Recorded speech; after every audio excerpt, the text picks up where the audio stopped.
The dojo smelled faintly of pine wood, sweat, and disinfectant. Sunlight filtered through the tall paper windows, cutting the training mats into long strips of golden shadow. The air was quiet, save for the rhythmic sound of fists striking pads and the occasional bark of an instructor correcting form. Marcus Kane stood at the center, a black belt tied firmly around his waist.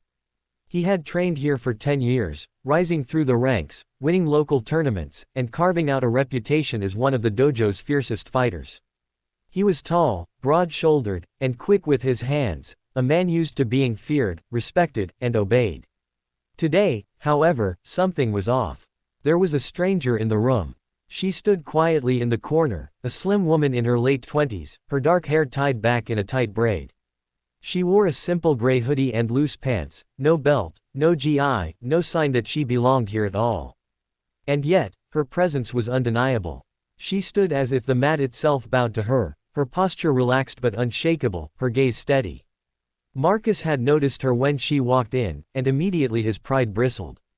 She hadn't asked for permission, hadn't spoken to the master, hadn't even acknowledged him, the senior student of Iron Fist Dojo. She just watched. And Marcus hated being watched. During sparring drills, he found his eyes flicking toward her again and again. She didn't flinch, didn't look impressed, didn't even raise an eyebrow when he demonstrated his fastest combination. He broke a sweat trying to show off, trying to rattle her with his intensity. Nothing worked. Finally, he snapped. "You there?" Marcus called, wiping sweat from his brow. The room fell silent. All eyes turned toward the stranger. "You've been standing there all morning. You looking for something? Or are you just wasting our time?" The woman looked at him calmly, as though his words were raindrops sliding off stone. "I'm not wasting anyone's time," she said softly. Something in her voice made Marcus bristle further. Too calm, too certain. "If you're here to train," he said, "then step on the mat. Otherwise, leave." Gasps rippled through the students. No one spoke like that in the dojo, not to a guest. But Marcus wasn't thinking about respect, he was thinking about the heat crawling under his skin, the way she stood there as if he didn't matter. The woman tilted her head. "All right." She slipped off her hoodie, folded it neatly, and stepped barefoot onto the mat. The sight of her frame, slender, almost delicate, only fueled Marcus's contempt. "You know what this place is?" he asked. "Yes. This is Iron Fist Dojo. We don't play games here." "I don't play games either." Something about the way she said it sent a shiver through the room. Marcus masked his unease with a grin. "Fine. Spar with me. Let's see what you've got." The fight began. Marcus lunged forward, confident, his speed a blur as he aimed for her shoulder with a sharp jab. She moved, not fast, not flashy, just precise. His strike met air. He pivoted, throwing a kick. She slid past it as though she had known it was coming before he even thought of it. The dojo grew silent, the kind of silence that vibrates with disbelief. Marcus attacked harder, unleashing a storm of blows, his fists and feet a blur of motion.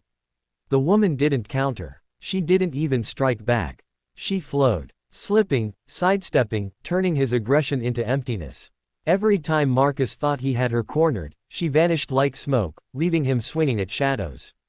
And then, like a snake striking, she caught his arm. The world flipped. Marcus hit the mat with a thunderous thud, the air blasting from his lungs. Before he could recover, her legs coiled around him, her grip locked tight. He struggled, twisted, tried to muscle his way out, but it was like fighting a steel trap. His strength meant nothing. Seconds stretched into eternity. Finally, his hand slapped the mat.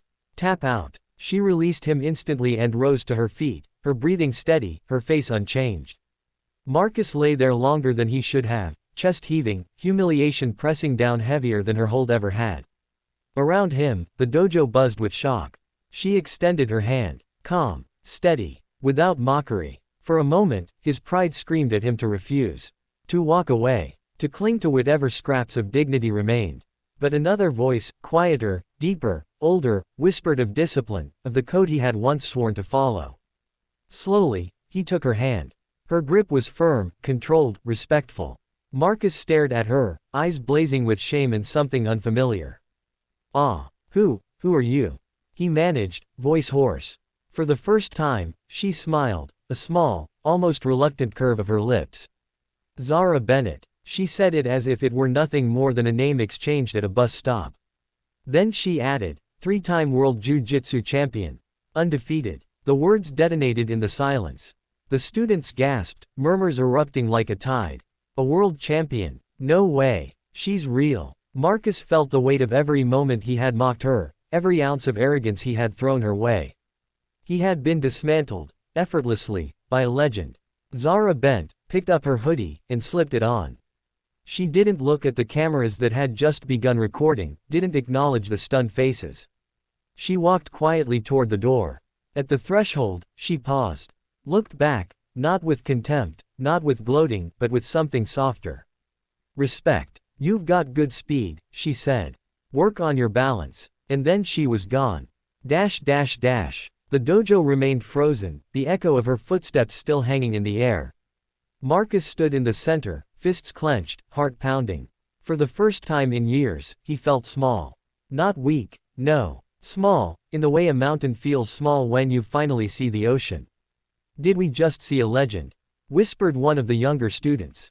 No one answered. Marcus didn't move, didn't speak. He only stared at the door where she had vanished.